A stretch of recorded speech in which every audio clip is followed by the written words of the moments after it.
Bonjour à tous, j'espère que vous allez bien. Je vais aujourd'hui vous faire une petite chronique, les chroniques de Laura, avec une thématique sur la procrastination. Je pense qu'on est beaucoup concerné par la procrastination. Donc je vais vous lire ma préparation que j'ai faite pour ma chronique.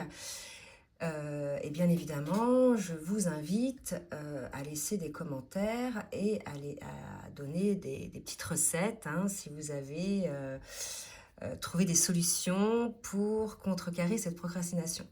Donc en fait, je fais cette chronique suite à un commentaire que j'ai reçu sur une vidéo. J'ai vraiment été poussée à faire cette vidéo, comme quoi vos commentaires sont importants. Ils sont riches car ils peuvent apporter des clés de compréhension pour les autres.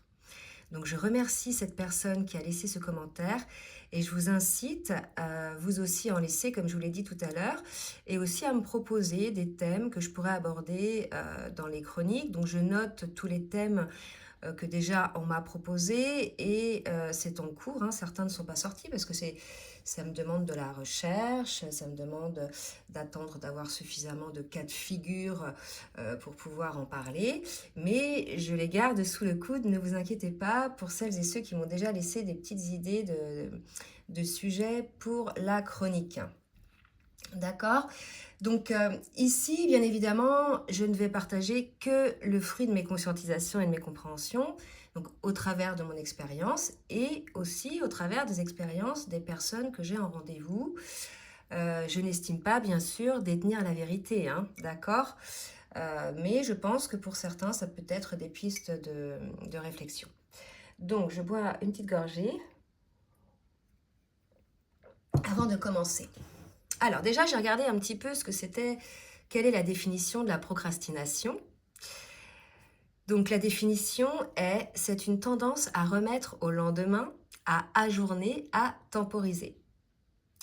Donc je vais parler dans cette vidéo de la résurgence de moments de procrastination conscientisés qui finalement nous font culpabiliser car on n'est pas en accord dans ce cas-là avec notre âme. D'accord? Je ne vais pas parler de la fainéantise aiguë, du poil dans la main, pour lesquels certains n'ont aucun remords, ni de la procrastination qui est, elle, nécessaire dans une forme de temps de repos. D'accord?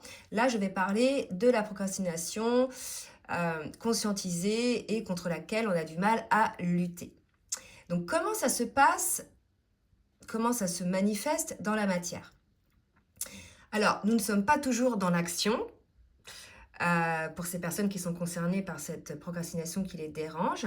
Donc, elles ne sont pas toujours dans l'action, quand bien même elles pensent sans cesse à cette action qu'elles ont à faire, que vous dicte votre âme, que l'on reporte bien souvent à faire. Et dans notre esprit, finalement, elle reste à faire, mais on ne passe pas à l'action tout de suite. Donc, on est constamment, finalement, en train d'y penser, d'accord? Mais finalement, on ne le fait pas. Du moins pour cette action suggérée par l'âme, car on va voir que l'on agit tout de même, mais bien souvent pour des actions qui ne nous nourrissent pas l'âme, qui sont dans le vent. Et dans le commentaire donc, qui m'a insufflé cette thématique, qui m'a fait réagir et qui m'a poussé à faire cette vidéo, la personne disait faire les choses dans le vent. Et c'est complètement ça. C'est-à-dire que la personne qui procrastine, elle va procrastiner uniquement pour les choses importantes. D'accord ? Mais en fait, pour d'autres choses, elle va pouvoir s'activer. D'accord ? Donc voilà, on va mettre un petit peu en lumière tout ça. Donc, il faudrait sortir de notre pensée le fait qu'on doit se mettre en action et réellement s'y mettre dans cette action, d'accord? Dans des actions qui finalement nous font évoluer. C'est des actions qui sont prévues par notre âme, que ce soit dans tous les domaines dans la matière, hein, que ce soit professionnel, relationnel. Par exemple, envie de faire telle ou telle chose à laquelle on pense depuis longtemps et qu'on ne met pas en place, qu'on n'expérimente pas dans la matière, parce qu'on procrastine. On reporte toujours cette chose-là. En définitive, on sait qu'on doit la faire, notre âme nous le rappelle, mais en fait, on ne le fait pas. D'accord? Alors que cette envie-là nous vient du plus profond de notre âme. Hein? Elle sait que ça va nous nourrir de faire cette action. D'accord? Donc, pour celles et ceux qui se sentent concernés par ce type de procrastination, vous pouvez reconnaître qu'il y a cette petite voix en vous qui vous dicte ce que vous devez faire. Et vous allez certes faire dans la matière, mais tout autre chose que ce que votre âme vous dicte. Vous vous activez, mais finalement, vous ne faites rien de concret qui corresponde au choix de votre âme et donc à votre chemin de vie. Lorsque vous agissez ainsi dans le vent, vous ressentez une forme d'inconfort, une forme de culpabilité. Vous savez que vous devez faire ceci ou cela. Votre âme vous y appelle et vous ne le faites pas dans la matière, vous procrastinez. Donc ça nous met dans une forme de culpabilité, d'accord? Cette procrastination, elle vous enferme dans une certaine dualité. Là, bien évidemment, je ne parle pas de la procrastination que l'on peut vivre ou que l'on pratique lorsque l'on est en plein éveil spirituel. Vous savez, ce retour à soi nécessaire à des moments de réflexion que l'on peut avoir pendant des heures dans notre canapé. Et là, je sais que ça va parler à plus d'une personne. Donc ces moments-là sont des temps d'intégration, de préparation à mettre en place les changements dans la matière qui suivent la compensation et la nuit noire de l'âme. Donc ces moments-là que j'appelle d'arrêt sur image sont nécessaires pour rebondir et intégrer les changements dans la matière, pour avancer par la suite en direction de notre chemin de vie. Donc là, nul besoin de culpabiliser. Là, je vais plus parler de ces moments de procrastination de façon occasionnelle que l'on a lorsque l'on a déjà éveillé, quand l'on est dans notre entièreté, que l'on est quasiment aligné à nous-mêmes, que l'on s'est ancré dans la matière, professionnellement, matériellement, financièrement, etc. Et bien malgré tout ça, il nous arrive encore de procrastiner. On va laisser la pile de papier administratif grandir. On va toujours reporter au lendemain le coup de fil que l'on doit donner à quelqu'un alors qu'on sait que c'est important, etc. D'accord? Et on ressent donc une forme de dualité, on y pense tout le temps, notre esprit est accaparé par ça, d'accord? Mais on s'y met pas. Donc, ces moments sont teintés alors de culpabilité, car on ne comprend pas pourquoi on n'y arrive pas à s'y mettre, à mettre en place dans la matière ce que notre âme nous dicte. Alors que nous y sommes préparés dans ces temps de préparation dont je vous parlais tout à l'heure. Donc on a un inconfort qui peut être déstabilisant. La seule chose qui nous permet de nous en sortir de cet état, c'est l'impulsion de se mettre en action. Là est la vie, là est notre équilibre que l'on sent très vite revenir lorsqu'on se met en action. Lorsqu'on procrastine pendant des jours, qu'on sait qu'on doit se mettre en action et qu'enfin on se met dans cette action, on sent une forme de libération de dingue. Et on se dit, mais comment j'ai pu laisser traîner ça? Finalement, j'imaginais que ça allait me prendre beaucoup de temps, mais finalement, ça m'a pris que quelques minutes, allez, 1 heure. Vous voyez? Ça, c'est cette contradiction en nous. Vous voyez? Et finalement, ces freins à mettre en place les actions dans la matière sont en grande partie dus à des périodes de vide énergétique. C'est ce que j'ai pu observer aussi, des périodes de doute. Et là, il y a bien souvent des nettoyages encore nécessaires à faire en nous et aussi autour de nous. En effet, il peut y avoir des résurgences de peur aussi qui sont mises en lumière pour les transcender une bonne fois pour toutes. Ce peut être aussi dû à une mauvaise estime de soi, à la peur de l'échec, et ça peut être lié également à un manque d'organisation, d'où l'utilité pour moi de tenir un agenda. En tout cas, c'est ma petite recette, ce n'est pas la recette universelle, mais moi j'y trouve mon compte, j'arrive à m'y tenir en fait. Donc ce sont bien souvent les dernières peurs qu'il nous reste alors à transcender, alors qu'on a fait déjà un gros travail de guérison sur nous-mêmes. C'est ce que je vais appeler les fonds de cuve, vous y êtes presque. Donc ne vous jugez pas trop sévèrement, vous avez beaucoup travaillé et vous parviendrez à sortir de cette procrastination chronique, je dirais, ou ponctuelle bien évidemment.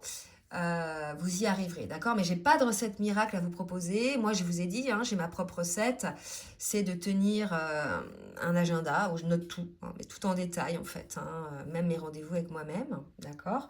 Donc je planifie tout sur mon agenda, même les choses insignifiantes, à faire. Voilà, comme ça, je me libère aussi l'esprit, d'accord? Et vous, donc, je vous invite à partager votre petite recette pour le collectif, si bien évidemment vous le souhaitez. Qu'est-ce que je voulais dire d'autre? Donc le fait, oui, de noter les choses, soit dans son agenda, ou bien sur des post-it, hein, il y a aussi ça qui est possible. Finalement, ça nous amène à faire les choses, puisque quand vous avez une dizaine de post-it sur la table, je peux vous garantir que vous vous bougez là, que vous faites les choses en fait. C'est comme si on avait un seuil de tolérance et qu'on se dise, bon là c'est plus possible, il faut que je m'y mette. Vous voyez? Donc pour moi, hein, et ça m'appartient uniquement, hein, bien évidemment, l'agenda, ça permet une structure. Et cette structure, la grande majorité des yin, même lorsqu'ils sont alignés et compensés, ne l'ont pas encore totalement. D'accord? On ne change pas de façon notre nature, hein, quand bien même on a intégré du yang en nous. Et à l'extérieur de nous, on reste toujours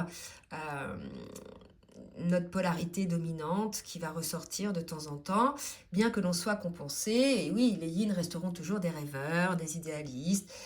La notion du temps, finalement, elle est compliquée pour eux, hein. C'est un travail conscient à faire de la part du yin que de planifier, d'anticiper. Mais il y arrive lorsqu'il conscientise son mode de fonctionnement, vous voyez. Donc même un yin compensé, même un yin qui va procrastiner de manière ponctuelle, arrive tout de même à espacer ces moments de procrastination parce qu'il conscientise tout ça, d'accord. En fait, le yin, il croit toujours qu'il a le temps de faire les choses, donc il laisse traîner. Et malgré tout, il y pense, ça lui prend la tête pendant des jours, vous voyez, parce qu'il ne se met pas à l'action. Vous voyez, c'est compliqué à comprendre pourquoi les personnes, et pourquoi moi je me sens concernée aussi, on sait que ça nous met dans un inconfort, mais on ne le fait pas, d'accord. Comme je vous disais tout à l'heure, on s'aperçoit on pense que ça va nous prendre des heures, et puis en fait on s'aperçoit que ça nous a pris très peu de temps et qu'on a toujours repoussé l'échéance et que ça nous a pollué l'esprit en fait, d'accord. Donc voilà, essayez de vous, même si ceux qui ne sont pas de polarité yin, hein, toute polarité confondue, toute personne confondue, essayez de vous structurer en fait, de planifier pour vous sortir de cette procrastination consciente qui vous met dans un inconfort. D'accord? Donc je sais que cette vidéo va concerner certaines personnes, hein, pas tout le monde, mais j'ai pu constater dans mes consultations que beaucoup de yin avaient cette caractéristique. Il y a quelques yang aussi. Donc c'est pour ça, j'espère en avoir aidé certains avec cette vidéo qui, je vous le répète, ne reflète que ma vérité, mais n'hésitez pas, hein, à partager et aussi à liker si ça vous a été utile, et si vous souhaitez donc un rendez-vous pour une guidance personnalisée ou bien un coaching sur votre parcours ou bien un coaching de vie, n'hésitez pas. Je laisse comme d'habitude mon adresse mail dans la barre de description en dessous de la vidéo. Je vous embrasse bien fort et je vous dis à très bientôt. Bisous bisous.